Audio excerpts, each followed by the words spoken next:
BJP में उठा बवंडर थमने का नाम नहीं ले रहा। कहीं बगावत तो कहीं विवाद है तो कहीं पार्टी के नेता पर घूसखोरी के आरोप लग रहे हैं। पार्टी ने कद्दावर नेता जसवंत सिंह को 6 साल के लिए निष्कासित कर दिया है।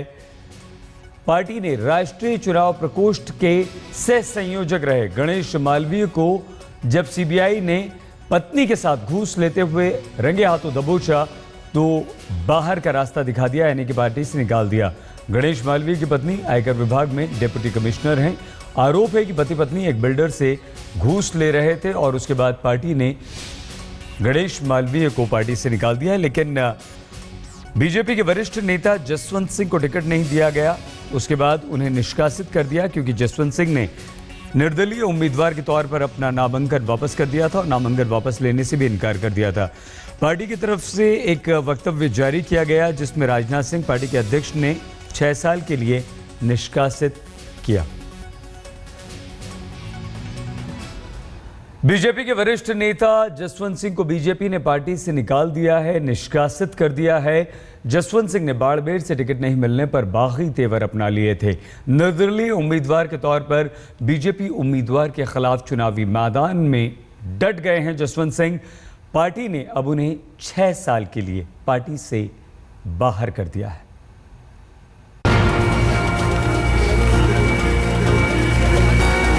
असली बीजेपी।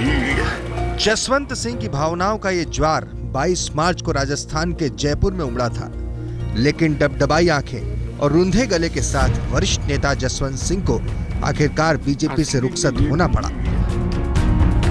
बीजेपी के लिए अब बेगाने हो चुके हैं जसवंत सिंह।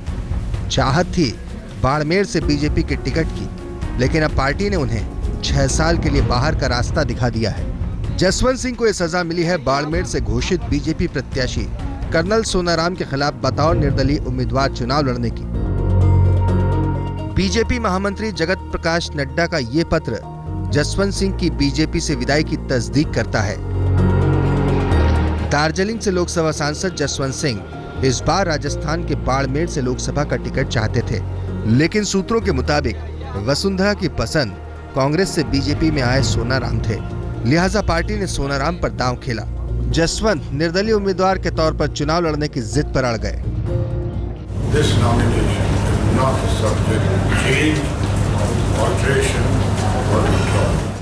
शनिवार को पर्चा वापसी की अंतिम तारीख थी।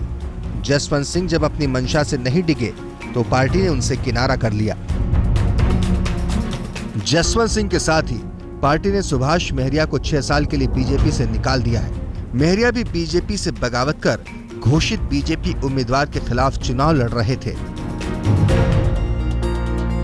3 जनवरी 1938 को जसोल में जन्मे जसवंत सिंह मेयो कॉलेज और राष्ट्रीय रक्षा अकादमी के छात्र रहे हैं। 1960 में भारतीय सेना में अधिकारी भी रहे।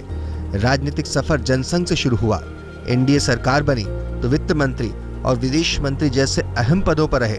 2001 में उन्हें संसद ने सर्वश्रेष्ठ सांसद के पुरस्कार से नवाजा। लेकिन सच ये भी है कि विवादों से जसवंत सिंह का नाता नया नहीं है। अगस्त 2009 में जिन्ना पर अपनी किताब में जिन्ना की तारीफ करने पर उन्हें बीजेपी से निकाल दिया गया। हालांकि बाद में आडवाणी के बरदहस्त से फिर पार्टी से जुड़ गए। अब बीजेपी में मोदी युग का आरंभ है, लिहाजा जसवंत को अवसान के सूर्य को अर्घ्य देने की कीमत चुकानी पड़ी है। अमिताभ सिन्हा, दिल्ली, आज तक। चुनाव में भ्रष्टाचार को मुद्दा बनाकर वोट मांग रही बीजेपी को मध्य प्रदेश के एक नेता के रिश्वतखोरी से फजीयत का सामना करना पड़ा है। डैमेज कंट्रोल करने के लिए उस रिश्वतखोर नेता को बीजेपी ने निलंबित कर दिया है। शुक्रवार की रात बीजेपी के राष्ट्रीय चुनाव प्रकोष्ठ के सह संयोजक गणेश मालवीय को 10 लाख रुपए की रिश्वत लेते हुए सीबीआई ने रंगे हाथों गिरफ्तार किया था। गणेश मालवीय बीजेपी के प्रधानमंत्री पद के उम्मीदवार नरेंद्र मोदी और मध्य प्रदेश के मुख्यमंत्री शिवराज सिंह चौहान के करीबी बताए जाते हैं। उनकी पत्नी पूनम राय भोपाल की डिप्टी इनकम टैक्स कमिश्नर हैं। आरोप है कि deputy income tax commissioner Poonam Rai ने एक बिल्डर से कंपनी के खातों को ठीक करने के लिए 25 लाख रुपए की रिश्वत मांगी थी, लेकिन पति गणेश मालवीय ने यह डील 18 लाख रुपए में तय की थी। सीए के जरिए पैसा लेने की यह बात हुई। बात तय हो गई मुलाकात के बाद, और जब सीए के दफ्तर में रिश्वत का पैसा लिया गया, तभी सीबीआई ने दोनों को रंगे हाथों धर दबोचा। Deputy income tax commissioner Poonam Rai, पति गणेश मालवीय समेत 4 लोग 1 अप्रैल तक सीबीआई के रिमांड में हैं।